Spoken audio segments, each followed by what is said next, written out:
So here we have the new Moondrop Blessing 3. I have never reviewed the original Blessing 1 and the Blessing 2, but here we have the 3. And it is an IEM or in-ear monitor priced at $320 US or $319 US if you want to be pinpoint accurate, just like those are in the sound. And it is based on 2 dynamic drivers, 4 balanced armatures, and the 2 dynamic drivers are firing the sound opposite to each other. So this one is a mixed bag of good feelings. Let's see what the new Moondrop Blessing 3 does best. The unboxing is interesting. We have one of those cardboard boxes which has an anime girl on it, and I even make anime related games, so I'm a big fan of the genre and of the entire concept, but I do think that it is a bit overused and it is like a selling point of sorts where they use anime just to sell stuff to guys who are into this kind of art. I do believe that anime is art, and I don't think that it is a negative thing to have beautiful art with your packages. I like to think that every single type of package is an art in itself. On the back of the box we have a bit more information about the Blessing 3, and I think the most important specifications are that it has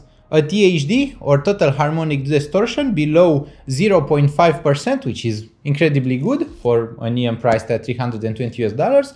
We also have a 14.8 or about 15 ohms of impedance, which means that it will be somewhat sensitive to sources that have a high output impedance and in general to sources that are noisy. We have a CPL or sensitivity of 120 decibels / milliwatt, which means that it is going to be incredibly easy to drive and you won't have any issues driving them properly. The cable is ended in a 3.5 single-ended jack, and we have a really nice cable. So here we have the transport case, really interesting little accessory. I haven't even removed all of the plastic covers for its zipper. Inside the case you will find nothing usually. I did have the IEMs placed here because before doing the video review I also wrote the full written review, we took photos, we took b-rolls, so we already have quite a bit of experience with the Moondrop Blessing 3. We have a little airplane adapter, and although I already had like, I don't know, about 4 plane flights, I never had to use one of those adapters, and I'm thankful for that. I don't want to have to use those because I never take them with me.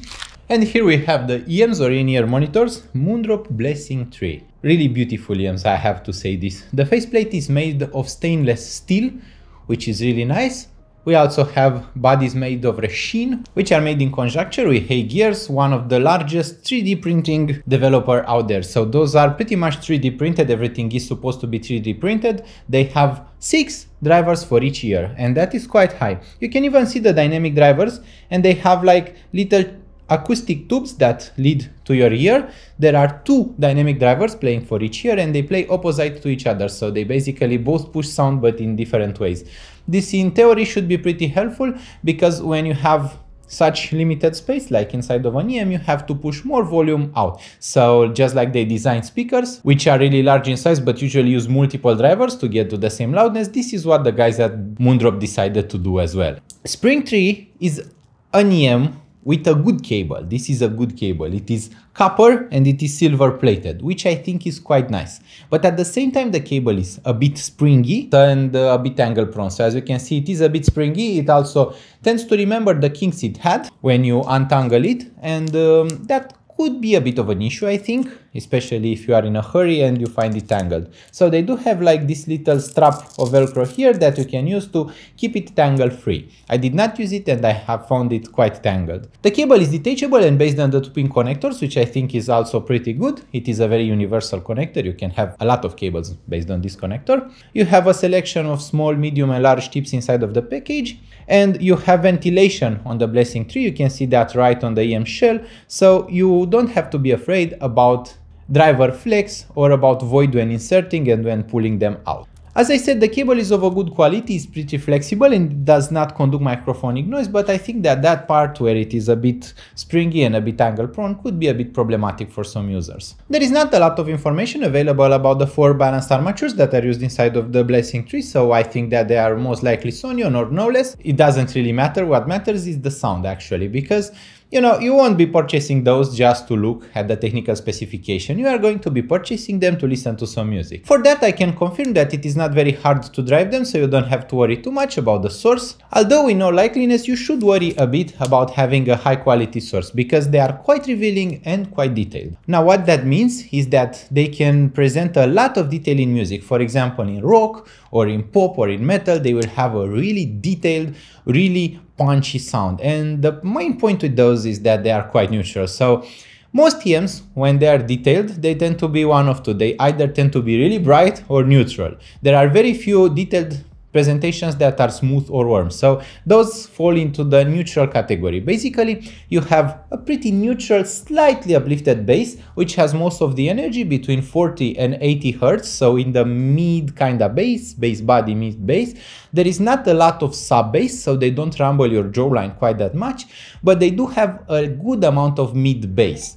The upper bass is not quite that uplifted, which means that you won't have quite that much energy in the upper range. Not having a lot of energy in the upper bass means that the sound won't be very warm, and in fact the sound of the Blessing Tree is quite bright and quite cold at the same time, which means that it will emphasize guitars, violins and female voices much more than it emphasizes male voices and deeper sounding instruments. This is not a negative. I think that I can enjoy it quite a lot even with rock and metal, but the voices which are screamed in metal, for example when they do wah and that kind of stuff, sounds much louder and much more crisp and detailed than deeper voices, for example when they do like this. This doesn't sound quite as emphasized on the Blessing Tree. I'm a big fan of the way Blessing Tree interprets bass along with other instruments. For example, in electronic music, when you have like a texture, the bass is so fast and so punchy that it can really keep up with that texture, which means that you hear the bass going pop, pop, pop, pop, pop, pop, pop. So it can keep up with the finer nuances of the texture, and that is really, really nice. I am saying this because most IEMs in the entry level and mid range don't do this, and usually when you have a texture, the bass is quite slow and it just creates like a mess or a presence of the bass, while with Blessing Tree you have a really quick and really punchy bass, and that one I appreciate. The mid range has a bit of an uplift in the upper mid range and a bit of a recess in the lower mid range, which really creates that kind of feeling that you are having a very bright, really open presentation.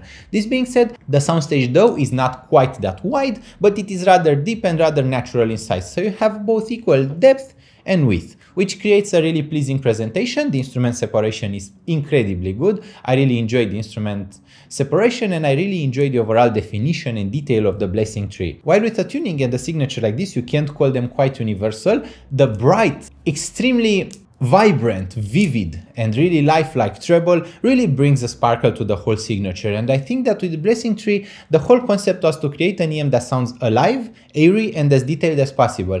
And if I am being really honest with you, there are IEMs in the flagship range, for example above $1,000 that don't sound quite as detailed as the Blessing Tree. They really extract a lot of detail from sound, but they are also quite bright and quite powerful in the treble, which means that they can easily be fatiguing if you don't like a lot of treble. The treble is of a good quality though, so the treble is not harsh, it is not metallic sounding, but there is a lot of this treble and you have to be ready for that. You really have to be prepared to hear so much treble from the Blessing Tree. The whole presentation is really detailed. For example, in my full written review, I really highlighted that it compares directly with, for example, 7 Hz Eternal. And 7 Hz Eternal has an okay performance. It is a smooth, warm sounding IEM, but it doesn't come even close to the performance of the Blessing Tree. And generally Moondrop has provided rather bright signatures, so I may be into the bias region because I like some brightness in my music, but really have to hear this to believe it. With Blessing Tree you get such a joyful presentation with so much treble and so much detail and so much sparkle. Everything is just enjoyable. Guitar textures are pleasing, they really go to your soul. While with 7 Hz Eternal everything is kind of smoothed out, you don't have a lot of detail, and while they are okay for the price point, Blessing Tree exceeds their performance quite by a large margin, yet the difference in pricing is not quite that large. So this one is just $70 more, but it performs like much better, and I really recommend you to get the Blessing Tree instead of the Eternal, both of them being sold biling sold, so there is no real reason for me to insist on you getting either. I also compared it with the Kivier's Orchestra Lit, and to put it in simple words, Orchestra Lit was interesting. It was a really good high performance IEMs. but it's not quite as surprising. It is more natural though, so I don't think that the orchestrality is quite as bright and quite as unique sounding as the Blessing 3. Those ones are quite unique. The orchestrality is generalist, it is a very good generalist EM. It is really pleasing to hear and I really enjoy its sound, but it's a very normal sounding EM. Like, it is very detailed, V-shaped, fun kinda, but it's normal. With Blessing 3 you get a unique presentation, you get something that is special, you get something that you never heard before and that you really have to hear to believe. Another good comparison point would be periodic audio titanium or periodic audio beryllium, and both of them have that straight down wearing style, which means that they can sit straight in your ear, so no cable around the ear, but that also means that you get a lot of cable microphonic noise, so whenever the cable tangles in your clothes you'll hear that. And it's not a pleasing experience, to say the least. Their cables also aren't of a very good quality, so a lot of the problems will come from the cables. But when it comes to the resolution and the detail, both the titanium and the beryllium are pretty much in line with the Blessing 3, so they are all equal in detail. But both the titanium and the beryllium are much bassier, they have a much stronger impact, much stronger sub-bass, much more bass, and the mid-range is much more recessed and it has a noticeable dip, which means that the Moondrop Blessing 3 ends up sounding much more natural in the mids, it ends up being much more airy, and it ends up being much, not necessarily brighter because both beryllium and the titanium are quite bright, but it ends up being more natural and more pleasing to hear. So all of them make for a very good listening experience, but I think that overall I prefer the Moondrop Blessing 3. This one is like a personal favorite of mine, and as I said, I may be slightly biased because I enjoy a brighter signature, but when you hear them you really start believing in them, you really start thinking, man, I've been missing this kind of signature. This is what you'll be telling yourself after you hear the Blessing 3. It's really fun, it's really unique, and it's a signature that you never get bored of. It is the type of peppy, uplifting, happy signature that you want to hear always, that will shake you up, that will get you out of your boring standard lifestyle and will get you into something new, unique, and full of energy. They will not fit someone who is looking for a relaxing or a smooth sounding EM, so please take that into account. I'm very serious about this. If you want a smooth, relaxing sounding EM, there are other options. I can recommend you many other EMs that would fit that bill better.